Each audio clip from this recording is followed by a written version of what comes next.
Pull her away. Pull her away. Suerte.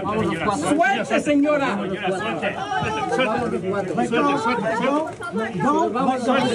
Suelta a la niña. Suelta a la niña. Suelta a la niña. Suelta a la niña. Suelta a la niña. Suelta a la niña. Suelta a la niña. No estoy haciendo nada. Quédate aquí. Quédate aquí.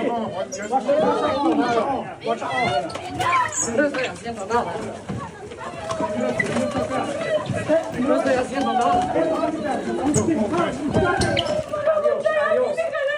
Adiós. Adiós. Adiós. Adiós.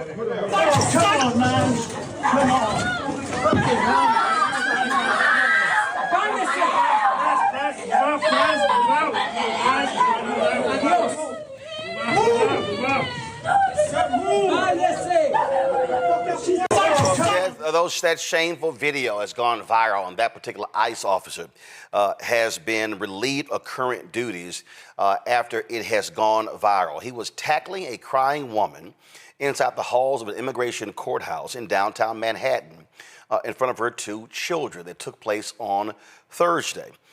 It was at 26 Federal Plaza inside the headquarters for several federal law enforcement agencies in New York City. She was clinging to her husband along with a young girl, pleading for his release while masked officers hauled him away. After the officers pry the woman away from her husband, she yells in Spanish, "They don't care about anything." This is a statement released from Homeland Security Deputy Secretary Tricia McLaughlin. The officers' conduct in this video is unacceptable and beneath the men and women of ICE. Our ICE law enforcement officers are held to the highest professional standards, and this officer is being relieved of current duties as we conduct a full investigation.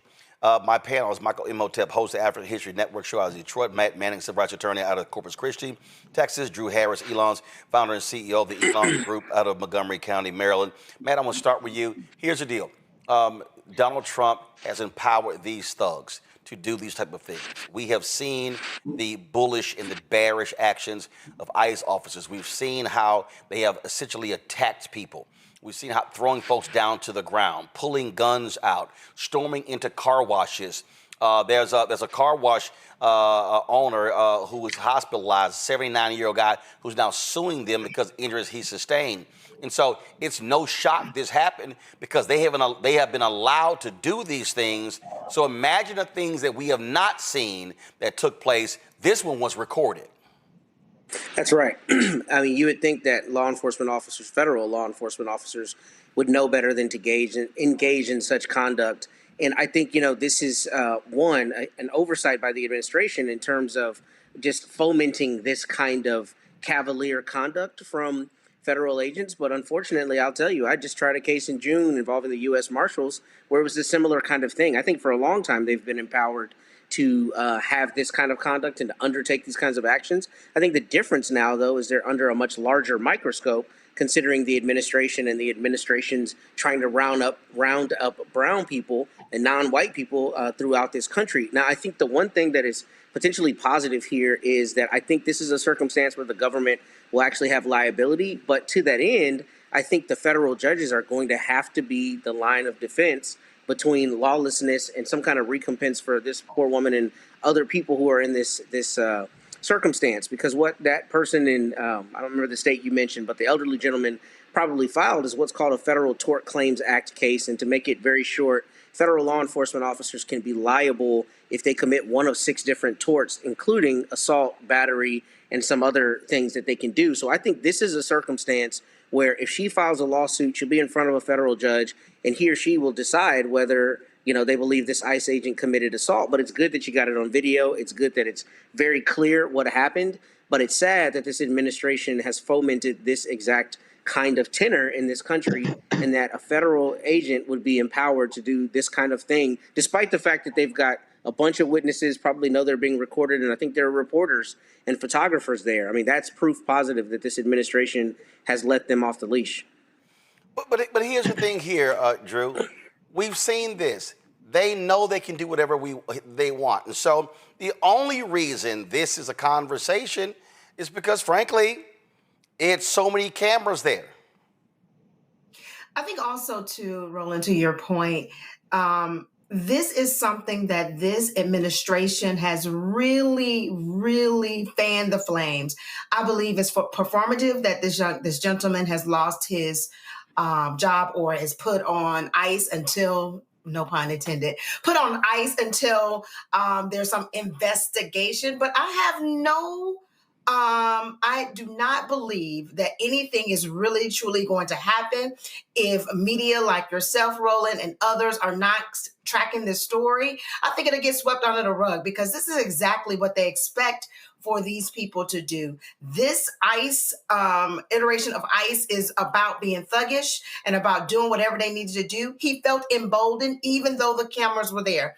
If there was any hesitation, he did not show it because he felt like he had the right to do so. Michael. Yeah, Roland. This once again is red meat to Donald Trump's white supremacist MAGA base. This is one of the reasons why they voted for him.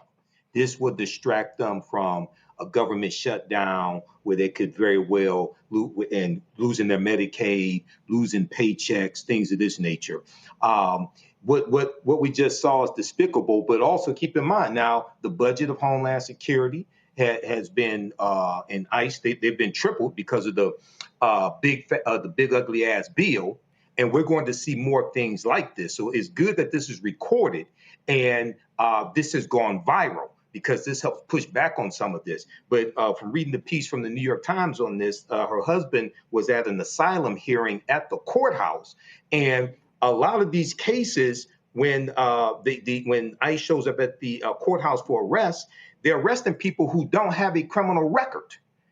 Donald Trump said he was going after the hardened criminals and hunting down the bad guys, things like this, going after the worst of the worst. Okay, so this appears on the surface right now the opposite of that. Somebody who's following the procedure, showing up to court, things of this nature. So we're going to see more of this, but we have to fight against this. This is why elections have consequences. Hello, I'm Isaac Hayes III, founder and CEO of Fanbase, and I'm here with a very important message. We are at a turning point in the Black community where we must have equity in the apps we use that scale to billions of dollars. But this time, we own the infrastructure, we own the culture, and we shape the future. And Fanbase is the future. Fanbase combines the free functionality of Instagram, TikTok, and YouTube into an all-in-one platform built for the evolution of social media and monetization. With over 1.4 million users, that's real proof that we are shifting the conversation of tech ownership and equity for creators. So right now, I want you to go to startengine.com/fanbase and invest today. The minimum to invest is $399. That gets you 60 shares of stock in Fanbase at $665 a share. This marks a turning point in Black ownership of social media. If we don't take this opportunity to own social media right now, we will always be customers to our own creations.